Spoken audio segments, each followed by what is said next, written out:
Hi, James. How are you today? Doing good. How are you? I'm good. I'm Kayla. I'm with Financial Spotlight. So, if you just wanted to get started by telling me a little bit about yourself, that'd be great. My name is Jim Carson. I'm married, have two children. One's actually graduating high school this year, my daughter. Oh, My yay. son will, yeah, my son will be a junior next fall. And, just in the stages of getting ready to get her graduation party done and ready for football season right around the corner. And we're got some travel plans for the summer, some camping and one or two little vacations, little getaways. Kind of a busy summer ahead. That sounds like fun. Anything that you guys like to do in particular in your spare time together as a family? Well, we're members of the Disney Vacation Club, so we try to go there once a year. Depends, sort of like a timeshare. So depending on how much points we have, you know, try to get at least one trip out of it a year to a different location. Um, Okay. that's about it. We're not really beach people. Um, we're just relaxing vacations. Yeah, me too. Do you want to tell me what made you get into insurance? Well, I came from for out of my family. We've been in the restaurant business my entire life, and working with the community and public and small town. And I had a friend of mine that was in the business, and offered for me to get involved years ago. Like probably I've been doing this in May was 10-year anniversary that I've been doing this, and um, he was asked me for probably 5 years before that to get involved. Um, he said, I was perfect for it. I'm good with people. I like the senior population. So I didn't, take advantage of it right away of getting into the insurance industry. Um, so I did later. That was in 2013. So I said I just celebrated the anniversary for 10 years, but just needed a break from the restaurant business. It was really a long road. It was a long adventure. We had expense in our family. Well, my brother still actually has a restaurant, but yeah, I'm just glad to be out of that business. I've been in the restaurant industry for like 10 years myself. So, Yeah, uh, it was good. It was good while it lasted, but everything comes to an end, and it was better because the insurance thing is more daytime.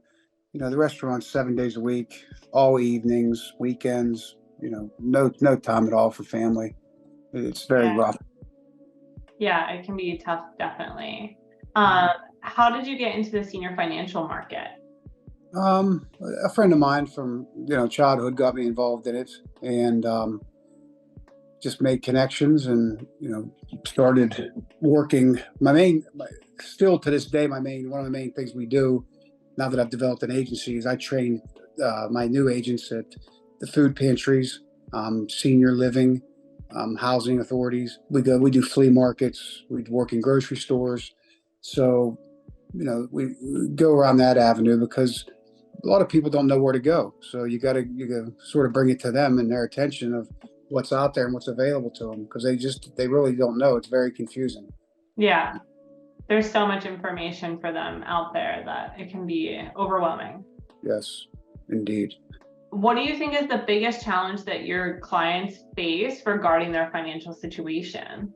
It's the rising cost. The inflation right now is really bad, but supposedly the administration we have currently is doing something about that. I saw a change in 2023 with the medications. It's supposed to get better in 24 and again in 25, but that's really a burden on folks is the prescriptions and even a lot of the co-pays and co-insurance for certain procedures that get done in doctors' offices are very expensive. So that's a big strain on folks on their on a limited income.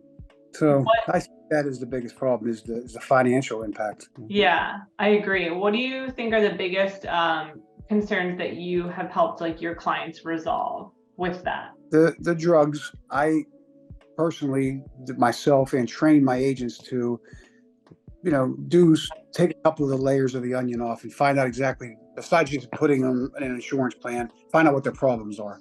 if the medication, if you can get them help through Social Security, the program they have, or if they're in Pennsylvania, we have a program called PACE. Try to find them help if they qualify financially. It's a huge savings for a lot of people, because a lot of people, again, don't know what's out there to help them. And there are programs. I mean, I've enrolled a lot of people in Medicaid. A lot of folks that are disabled get Medicare, and there's additional programs for them that they're not aware of. So I try to help people as much as I can with, all the other things that are out there. So maybe it's LIHEAP, or help them fill out rent rebate forms. Just anything I could do. The food stamp program. That's a big thing right now, where they're cutting that. They've cut Medicaid. I'm getting literally 2 calls a week, 3 calls a week for people that they just got notice that they need to renew their Medicaid benefits, and they're probably not going to be eligible because of COVID. They didn't ask for anybody to renew their benefits, so now they are, and now it's coming to find out they're not eligible anymore. So that's causing a huge panic, and it's a big problem. It's big. It was a national thing that happened May 1st. They started cutting everybody off. Yeah. And, so we shall see. If you had a crystal ball and could see the future, we won't hold you to it. But what do you think would be the biggest challenge facing the senior financial market in the next 3 to 5 years? What worries me is the cuts that they talk about making, and they're not huge cuts, but any cuts to Medicare are going to be devastating to somebody. I mean, that's my biggest worry, is that they cut the program, and I think they would have trouble doing that, or raising the Part B premium any further to where people can't afford that either. I mean, they give them the cost of living raise, and they take it away with their Part B copayment, or premium. Last year was the first year that they gave them a raise and didn't take it away from them with Part B. That's my biggest concern, is that they're going to cut it if they do cut it, and they make small cuts, but then small cuts they have big impacts on people and on their bottom line. And hopefully this Inflation Reduction Act is going to help reduce the drug cost.